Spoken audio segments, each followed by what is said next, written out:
Carmelia Ray here with Breezeway Productions. We are about to meet the cast that's present here for the TIFF 2023 world premiere of Reptile, starring Benicio Del Toro, Justin Timberlake, and Alicia Silverstone. The first producer that will be on the carpet, from what I understand, is Grant Singer, the director and writer for this film. It is a different experience here at TIFF, but we're still making the best of it and speaking to as many of the talent that's here representing the films in Toronto. See you soon. Congratulations on this film. Thank you so much. So how do you go from producing music videos to now writing and directing your own major film? Well, a lot of work and a lot of, it takes, I think, miracles to get a movie made, not just one, but a series, and surround yourself with a lot of great people who get on board with your vision and eventually make a movie. How did your relationship begin with your other writer, Benjamin, and what's that collaborative process like? It was great. We both come from music videos, and He does too?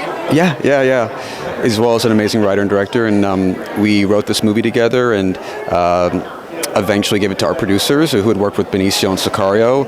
So we had him in mind for the role. He responded to the script, and the rest is history. So you've seen the beginning to end. How many years did this project take from the writing to completion? And it was part of it during the pandemic? Yeah, so I think from the conception of the movie up until this moment, it'll be about almost 5 years. Wow. Yeah. Has The Weeknd seen this film? He has not yet. Hopefully he will, though, one day. That's great. Anything that you'd like the viewers to walk away with? I'd hope that they're moved. I think that I approach filmmaking and specifically directing through feeling and emotion, and with this film I was very passionate about capturing a very particular feeling, evoking this very specific feeling, actually. So I'm hoping that came across and that audiences feel that and hopefully resonates with them. Amazing. And last question, when do you write? When are you most creative?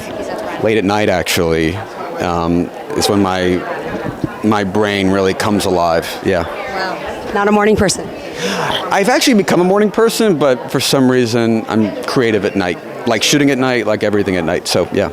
Amazing. So tell me about, have you been to TIFF before? Yeah, we have. We've actually had the good fortune of bringing a few movies here over the years, and it's been such a great festival for us. We brought Sicario back in early 2015. That was our first experience here, but we've really, this is a festival you really want to get a movie in if you can, and experience it with an audience like we're going to tonight. I do want to talk about a film, but I do want to talk about what's happening right now. It's a very different kind of TIFF.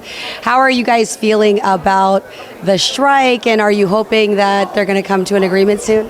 Of course. The whole industry, I know, wants there to be resolution, and I think tonight it's bittersweet because our talent should be here celebrating their amazing work in the film. So we're so happy and honored that TIFF invited the film, and happy to be showing it to the audience because it's obviously made for an audience, but bummed our talent isn't here with us because they all worked very hard, and especially Benicio, who's a producer with us and writer on the movie, and he put a lot of hours for the last couple of years in this film with us, and we have a long-standing relationship with him, so it's bittersweet for sure, but we're happy to be here. Yeah, I was wondering about that because they did credit Grant and Benjamin as a writer, and then also Benicio. So did he get involved right from the beginning, or was it something that added on? We developed the script for about a year, and then we took it to Benicio. Given our relationship with Sicario, we had worked with him, so we took it to him, and then COVID happened.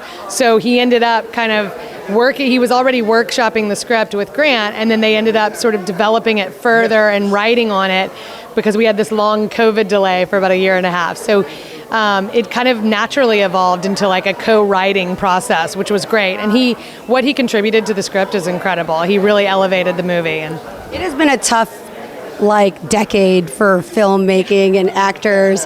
What advice? Like, how do you keep resilience? Like, what do you guys do?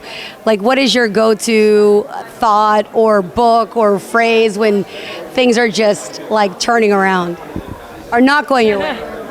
Well, I think we're always true to what we find, the stories that we love and the stories we want to be a part of telling. So I think, it's got to start there. And, I think the theatrical conversation continues to evolve, but it sort of ebbs and flows. So I think you have to be realistic about what's working in that moment and whether that's something that is theatrical. It's a conversation, we have all the time and so we'll continue to have. And obviously it's opened up some new lanes in TV and things like that where great stories and great writers have migrated there as well. So it's really expanded. And is this classified as horror, thriller, drama, all of it? I mean, thriller, noir. Yeah, noir thriller for sure. Yeah. Do you think people are gonna guess the ending, or it just feels so like you keep guessing? Try, right? Yeah. It's an experience. Like you will be on the edge of your seat, for sure. Congratulations. Thank you so much. Take care. Well, there we have it. We have met with the producers, the writers, and unfortunately the talent is not here this year. However, we are very grateful to be here. Thank you to the actors. I cannot wait to screen this film.